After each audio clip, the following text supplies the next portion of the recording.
தோனி படையை கண்டு பாகிஸ்தான் வீரர்கள் நடுங்கினார்கள். அஃப்ரிடி 2026 T20 உலகக்கோப்பை இந்திய அணி வென்றதை அடுத்து பாகிஸ்தான் முன்னாள் வீரர்கள் இந்திய அணியை புகழ்ந்து தள்ளி வருகின்றனர். முன்னாள் கேப்டனும் லெக் ஸ்பின்னரும் அதிரடி பேட்டருமான ஷஹீத் அஃப்ரிடி 2011 உலகக்கோப்பை அரையிறுதியில் தோனி படை எங்களை கடும் அழுத்தத்திற்கு கொண்டு சென்றது என்பதை பகிர்ந்துள்ளார். பாகிஸ்தான் ஊடகமான சாம்னா டிவியில் அஃப்ரிடி இது தொடர்பாக பேசும்போது மொஹாலி நினைவுகளை பகிர்ந்த ஷஹீத் அஃப்ரிடி, இந்திய ரசிகர்களின் ஆதரவு பாகிஸ்தான் வீரர்களை அழுத்தத்தில் ஆழ்த்தியது என்றார்.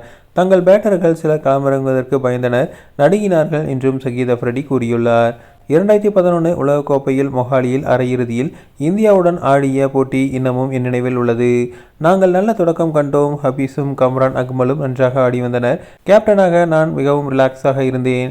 எப்படியும் வெற்றி பெற்று விடலாம் என நம்பிக்கையுடன் இருந்தேன். ஆனால் முதல் விக்கெட்டுகள் விழுந்தவுடனேயே இந்திய ரசிகர்கள் இந்திய அணிக்கு அளித்த ஏகோபித்த ஆதரவும், இந்திய அணியின் கேப்டன் தோனி தலைமையில் இந்திய அணி மீண்டெழுந்த விதமும் எங்களது சில பேட்டர்களை இறங்கும் போது நடுங்க செய்தது என்றே கூற வேண்டும். ஹபீஸ் ஆட்டமிழந்தவுடன் அந்த நடுக்கத்தை அழுத்தத்தையும் நான் கண்கூடாக பார்த்தேன். ஒவ்வொரு பந்து வீசும் போதும் இந்திய வீரர்களின் நம்பிக்கை அதிகரித்து கொண்டே வந்தது. நாங்கள் கடும் அழுத்தத்திற்கு ஆளாக்கப்பட்டோம் என்றார் அஃப்ரிடி. இந்திய அணி முதல் பேட்டிங் செய்தது 260 ரனுக்கு 9 விக்கெட் என்று முடித்தது. பாகிஸ்தான் 231 ரன்களுக்கு சுருண்டது.